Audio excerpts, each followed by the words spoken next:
Hi guys, welcome to my new TV Zealots. My name is Denise and my partner in crime is Mary. Mary, say hi. Hi, so glad that you are here hanging out with us. We are a week late for Star Trek Discovery. If those of you are following along with us, we are about to recap episodes 3 and 4. Now, I can't remember the name of episode 3 because it felt like it was a year ago. I believe it was The Point of Light. And episode 4 is an Obol for Charon. And I was like, ugh. And listen, last week, I think was a weak episode. There were too many things all happening at once. I feel like storylines were inserted that did not need to be inserted. Like, I would have liked Amanda and Michael and Tilly and May. We didn't need Giorgio. We didn't need the Klingons because they're not coming back for another 2 episodes or something. So I feel like they're just trying to get exposition in there. So when all the stuff happens, we'll know from episode 3, oh, okay, well, they laid all this groundwork. So I don't know. I felt like they could have done it better. What do you think of last week's episode? No, I agree. I felt like they could have done it better. I feel like you said, it was convoluted. It was just, if they'd have just did a couple of the storylines well, it'd have been. Exactly. And if you've been around with us for a while, I am always complaining that an episode could have been 5 minutes. But this episode legit could have been an hour and a half just to get all of the stuff out that they needed to get out. Like, they rushed us. Too many things happened. So let's go through it. Tilly thinks she's losing her mind. She keeps seeing May, that girl. In episode 2, we found out that she had actually died. And so she's like, I'm going crazy. My brain is conjuring up this girl. I don't know what to do. And so she tells Michael about it. And Michael is like, wait a second. This is not you. This is another being. And she's like, you don't need sickbay. You need Stamets. So they take her to engineering, and Stamets, in fact, finds out that she has a parasite that's been growing inside of her. And one thing that really tipped me off to it before Michael figured it out, when she was on the bridge and May was like, I need to talk to the captain. And it's like, well, Yeah. this is the captain right here. It's like, no. He's much whiter and much Blonder. more terrible. And I was like, white? What? But Stamets, I think is he supposed to be an albino on the show? I can't remember, but I think that was what she was talking about. Like, he's super pale. And so when she goes into engineering to see Stamets, he's like, that's him. That's him. He's terrible. He's awful. And I was like, what? And they rip the parasite out of Tilly, and it's this gross blob. So the Mary Wise, I believe is her name in real life, she is doing a bang up job as Tilly. I am so in love with her this season so far. And so now let's do the Michael and Amanda storyline. Amanda comes on the Discovery, and she's like, listen, don't say anything yet, but I've got news about Spock. And they've been really dragging this Spock thing out. Well, let's finish this up right quick. So she's like, I can't get into his file, so I just stole it. No one would tell me anything. They won't let me see him. So Pike gets involved, and he calls over to the starbase, and he's like, oh, well, it's top secret, highly confidential. And he's like, why? He just checked himself in, like, what's going on? He's like, well, he killed 3 people. And we're like, Right? I was like, that Spock didn't do it. He didn't do it. I mean, come on.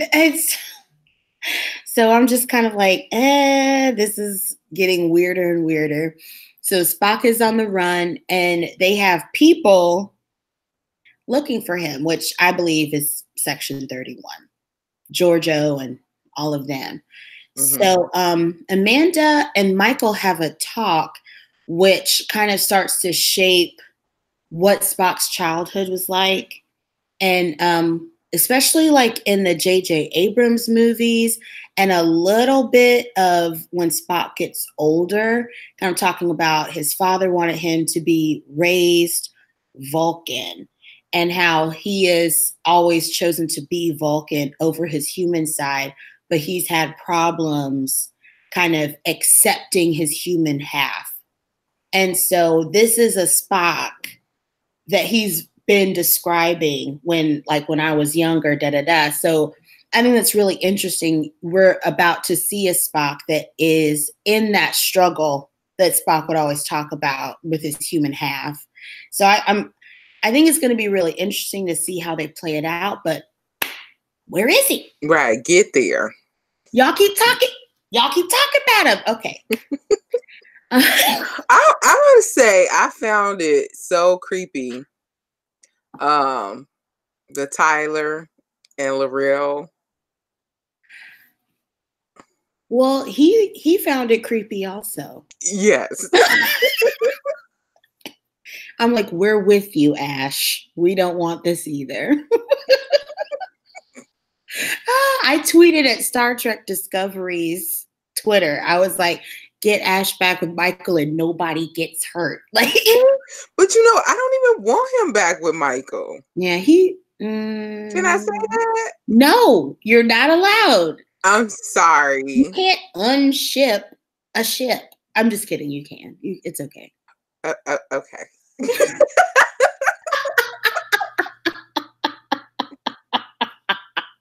Oh my God. So let's go to Kronos. So the Klingons, they are they're trying to be one. Laurel is still having problems, getting them together and stuff. Most of them hate the fact that Ash Tyler is there.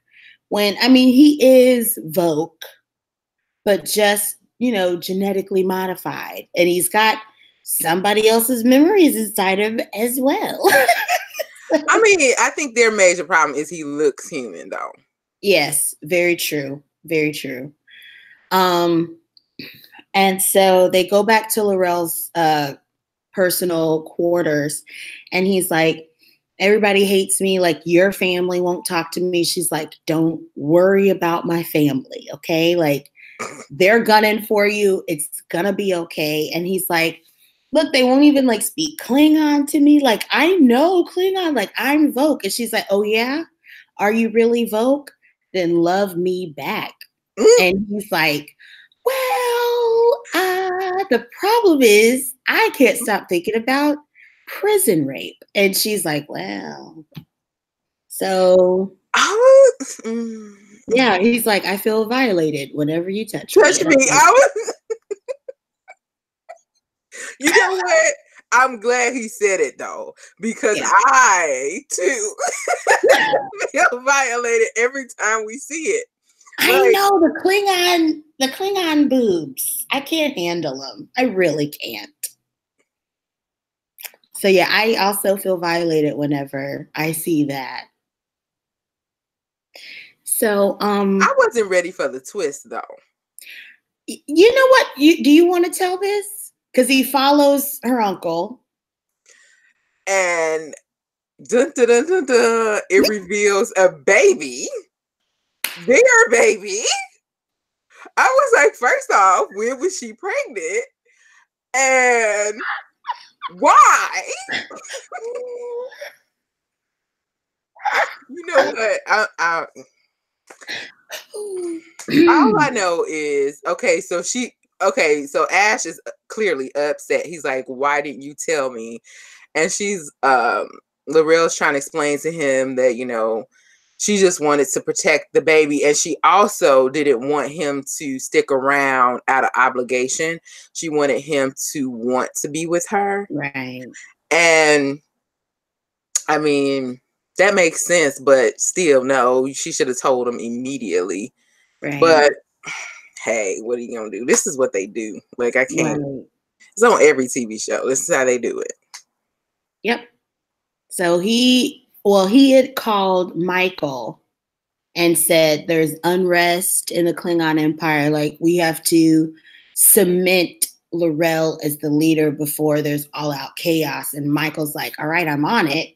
So apparently Michael kind of calls the head of Starfleet for them to send somebody out there. And anyway, so the what is that man's name? I cannot remember his name, but Cole's father puts a listening device on his face paint that touched Ash and finds out about the baby, kidnaps the baby.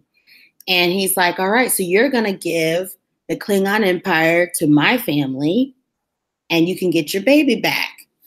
Giorgio busts in. Yes. Woo. Oh my God. But first of all, they kicked butt first. Oh yes, like, that was a great fight scene. Butt. It was he took out the entire guard, Ash and L'Oreal, and finally they were going against the father, Cole's father, and then that's when Giorgio comes in and saves the day. It's amazing. And so she's like, she sends Ash away, and she was like, listen, all these men don't trust you. They think that, you know, you're thinking with your uterus when it comes to Ash. Everybody's going to know about this baby, and they're going to think that you're going to be faithful to what your man and what your baby need before you think about what Klingons need. And he's like, they got to, you know, she's like, they got to die. And she's like, I'm not killing anybody. So they make a plan where Ash and the unnamed baby are going to go into witness protection program, and L'Oreal is going to say that they're dead.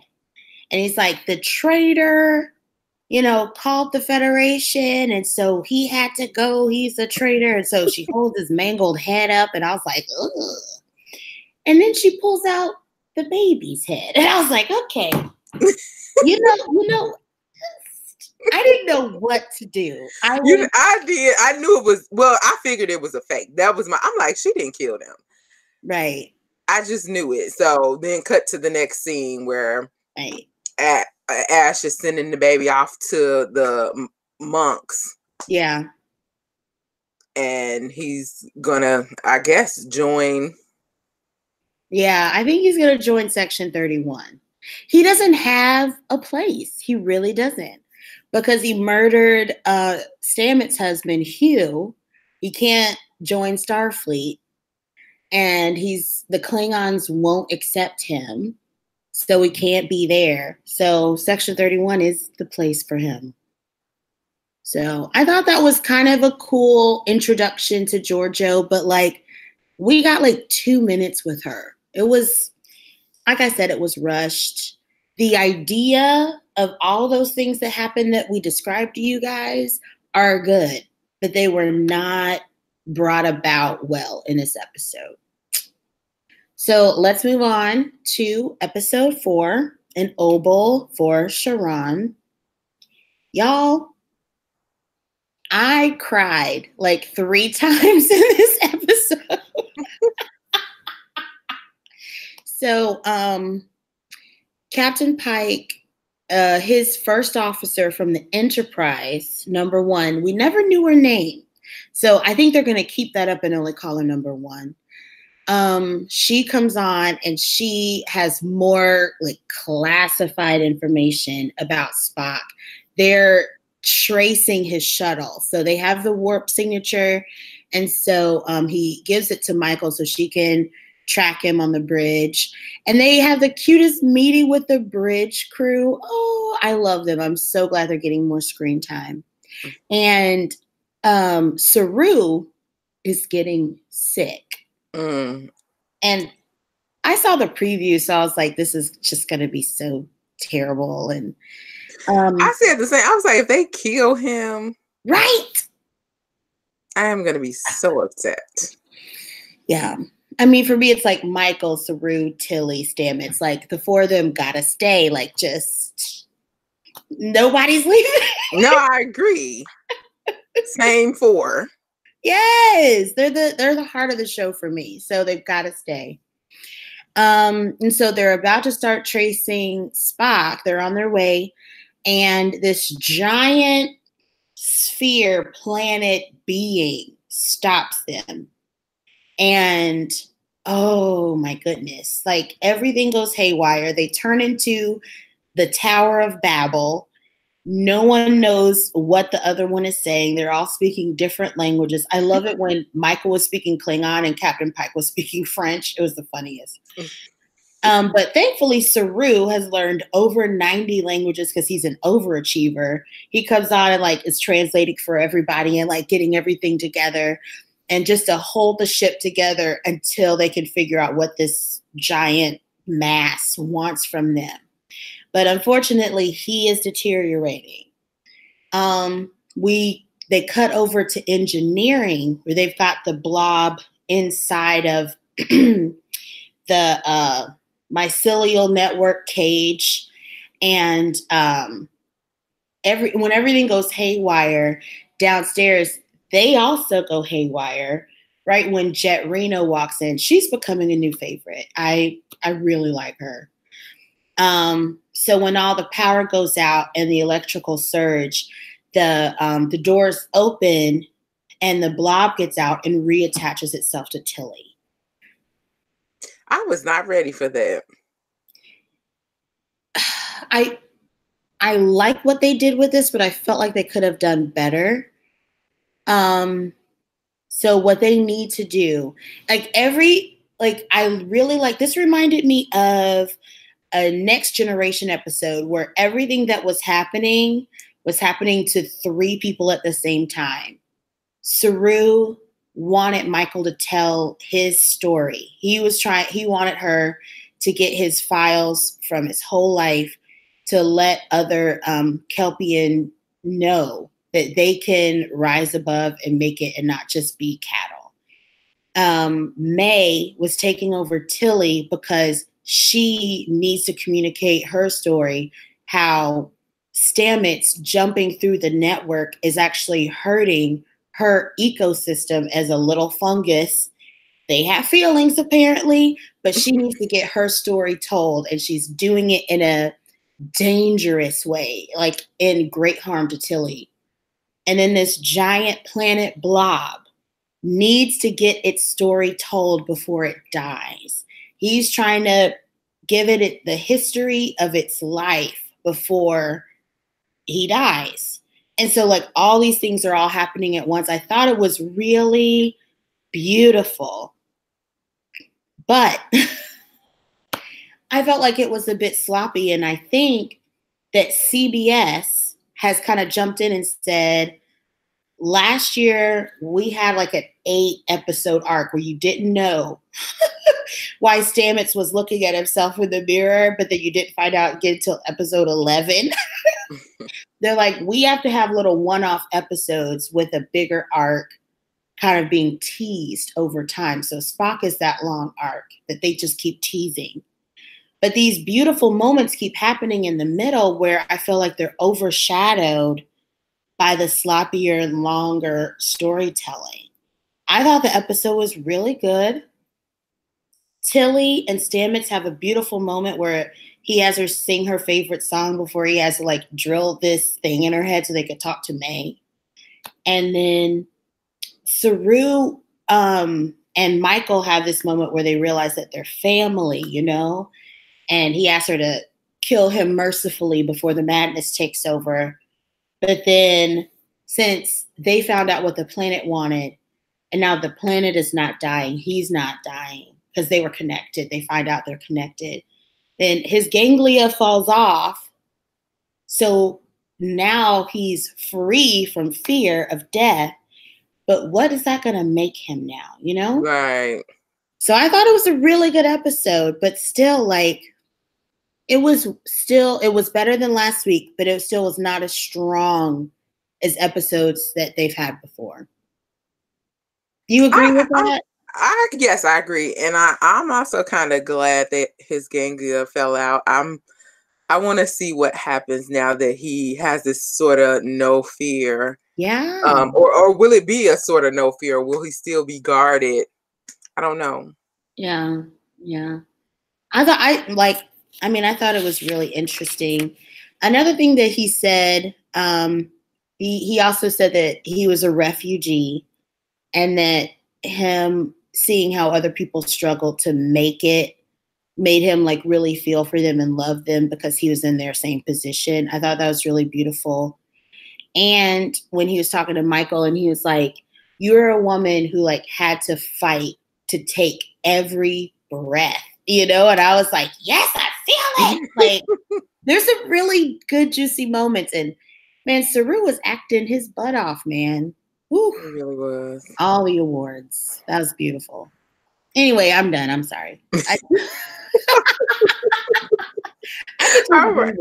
All right, guys. Well, I guess we'll see you next week. Thanks for watching. Have a great night. Bye.